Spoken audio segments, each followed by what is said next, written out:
کہ اس نبی کی ذات پر تم درود پاک پڑھتے ہو صلی اللہ علیہ وسلم، جس کی ذات پہ خود خدا درود بھیجتا ہے، فرشتے بھیجتے ہیں، ہزاروں بار مجھ کو عنبر سے منہ دھو کر کے اگر درود پڑھو تو ڈرنا چاہیے بے ادبی نہ ہو جائے، تو غلط ہو درود پڑھتا ہے نبی کی ذات پہ۔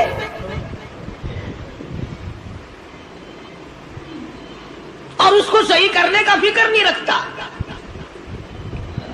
چنانچہ ابو بکر صدیق رضی اللہ تعالیٰ عنہ چکر لگاتے لگاتے ایک محلے میں جا نکلے، وہاں جا کے دیکھا ایک نوجوان ہے، غریب صحابی، نادار صحابی، مفلس صحابی، کافر کا غلام ہے، کالی کملی والے صلی اللہ علیہ وسلم کا کلمہ پڑھتا ہے، کافروں نے پکڑ کر گرم گرم ریت پہ اونڈا کر کے لٹایا ہوا ہے، اور کئی کافر اس صحابی کی کمر پہ چڑھ کر لتاڑ رہے ہیں،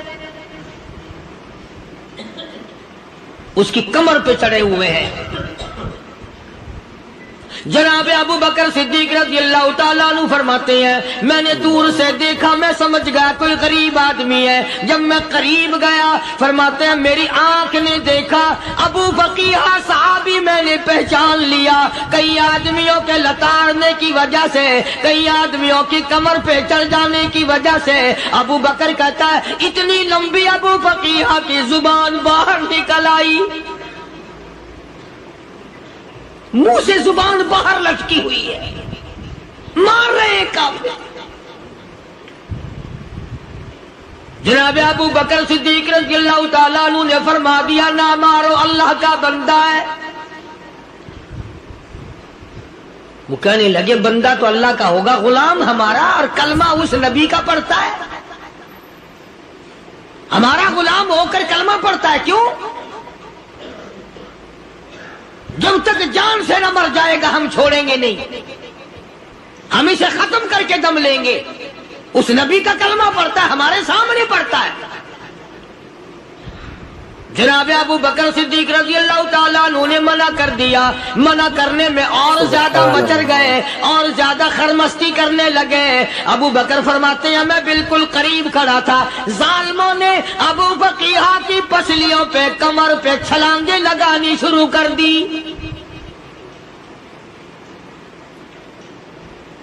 جناب صدیق اکبر رضی اللہ تعالیٰ عنہ فرماتے ہیں میں بالکل قریب کھڑا تھا، جب انہوں نے چھلانگیں لگائیں صحابی بے نوا اور مفلس غریب صحابی کی کمر پہ، اچانک میرے کانوں میں کڑاک کڑاک کر کے پسلیاں ٹوٹنے کی آواز آنے لگی۔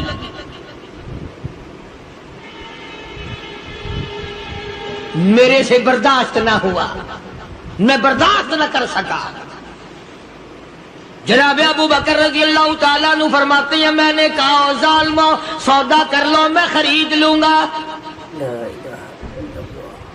انہوں نے جو منہ مانگے، دام مانگے، جناب ابو بکر صدیق رضی اللہ تعالیٰ عنہ نے وہ دام دے دیے، پیسے دے دیے۔ ہاں ہاں، غریب کی ہمدردی کی، مظلوم کی ہمدردی کی۔ اللہ اکبر۔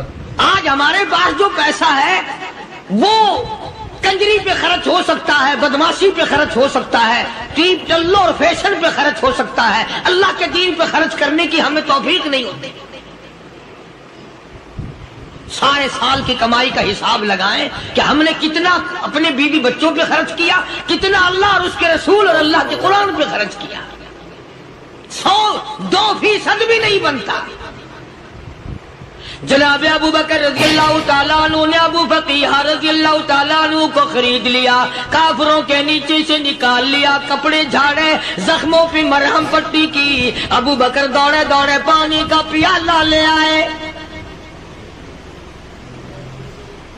اور فرمانے لگے ابو فقیہ تجھے بڑی مار پڑی ہے، بڑی تکلیف پہنچی ہے، میں نے تیری زبان باہر لٹکی ہوئی دیکھی، نکلی ہوئی دیکھی، خشکی آ گئی ہوگی، زبان پہ کانٹے جم گئے ہوں گے، تھوڑا سا پانی پی لے۔ ابو فقیہ کہتا ابو بکر تیرے احسان کا بدلہ خدا دے گا، تیری مہربانیوں کا بدلہ خدا دے گا، میں نہیں دے سکتا، تو نے پیسے خرچ کر کے مجھے آزاد کرایا، میں تجھے دعا دے سکتا ہوں، میں غریب ہوں، میں نادار ہوں، میں مفلس ہوں، میں مسکین ہوں، اور ابو بکر تنگ نہ کر، میں پانی پی نہیں سکتا۔ کیا بات ہے کیوں پانی نہیں پی سکتا؟ کہنے لگا ابو بکر تجھے کیا معلوم ہے جن کی وجہ سے میری پسلیاں توڑ دی گئی، جن کی وجہ سے مجھے مارا گیا، جن کی وجہ سے مجھے لتاڑا گیا، جن کی وجہ سے میری پسلیاں توڑی گئی، جن کی وجہ سے میرا یہ حال کیا گیا، جب تک میں آقا کا دیدار نہ کر لوں میں پانی کی بوند پی نہیں سکتا۔ مجھے پہلے شربت دیدار پینا ہے، میں نے سرکار مدینہ صلی اللہ علیہ وسلم کی زیارت پہلے کروں گا، پانی بعد میں پیوں گا۔ او ابو بقیہ تجھے تو بڑی سخت مار پڑی ہے، تجھے تو بڑی تکلیف پہنچائی گئی ہے، میں تجھے حضور کے دربار میں لے کے چلوں گا، تو پانی تو پی لے۔ کہتا کوئی مجنون